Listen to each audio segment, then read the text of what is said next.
Resumen capítulo 2 del libro Los Ungidos, el pueblo que debía recibirlo. Por más de 1000 años el pueblo judío había estado esperando la venida del Salvador, y sin embargo, cuando vino, no lo conocieron, no vieron en él hermosura que lo hiciera deseable a sus ojos. Dios había elegido a Israel para preservar los símbolos y las profecías que señalaban al Salvador, para que fuesen como manantiales de salvación para el mundo. El pueblo hebreo entre las naciones debía revelar a Dios a los hombres. Al llamar a Abraham, el Señor le había dicho: «Todas las familias de esta tierra serán bendecidas por medio de ti». El Señor declaró por medio de Isaías: «Mi templo será llamado casa de oración para todas las naciones».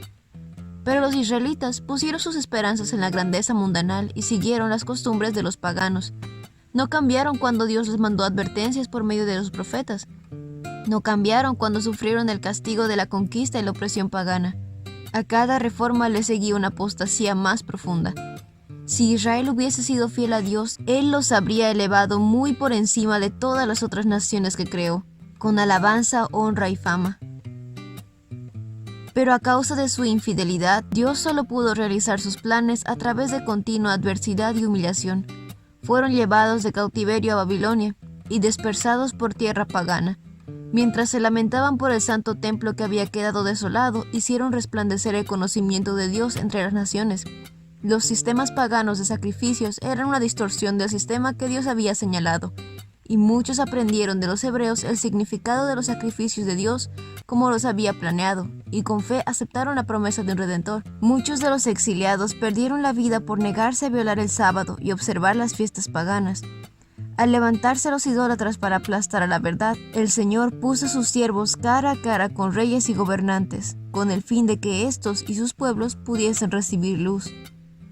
Los más grandes reyes fueron inducidos a proclamar que el Dios a quien adoraban los cautivos hebreos era supremo sobre todos. Durante los siglos que siguieron en la cautividad en Babilonia, los israelitas fueron curados de la adoración a las imágenes y se convencieron de que su prosperidad dependía de su obediencia a la ley de Dios.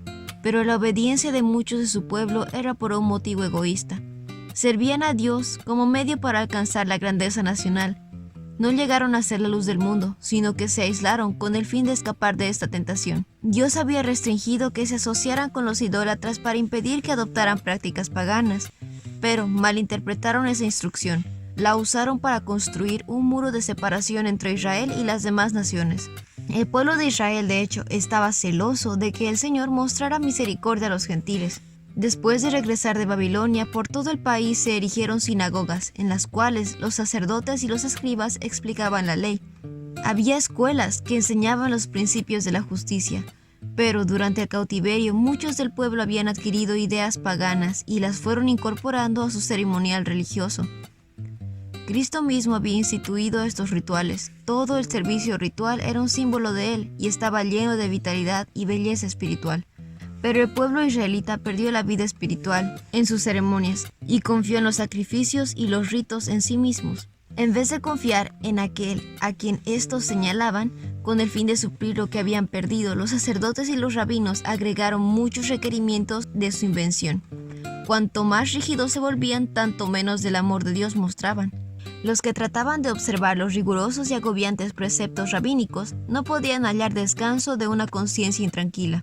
Así Satanás obraba para desanimar al pueblo, para rebajar su concepto del carácter de Dios y para dejar en ridículo la fe de Israel. Esperaba demostrar lo que había sostenido cuando se reveló en el cielo: nadie puede obedecer a los requerimientos de Dios. Él declaraba que incluso Israel no podía guardar la ley. El pueblo de Israel no tenía un verdadero concepto de la misión del Mesías. No buscaban ser salvados del pecado, sino ser liberados de los romanos. Esperaban que el Mesías exaltara a Israel al dominio universal. Así se fue preparando el camino para que se rechazara al Salvador. En el tiempo cuando Cristo nació, la nación estaba irritada bajo el gobierno de sus amos extranjeros y atormentada por divisiones internas. Los romanos nombraban o removían al sumo sacerdote, y a menudo personas corruptas llegaban a ese cargo por medio de sobornos y aún homicidios. Así, el sacerdocio se volvió cada vez más corrupto. El pueblo estaba sujeto a exigencias despiadadas y también a los costosos impuestos de los romanos.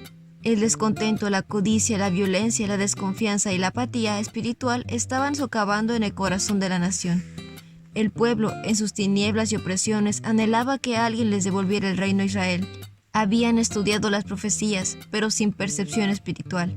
Interpretaban las profecías de acuerdo con sus deseos egoístas. Y ese fue el resumen del capítulo 2 del libro El Libertador. No olvides compartir el video con tus compañeros de clase o con las personas que tú crees que puedan necesitar este resumen. Nos vemos la próxima.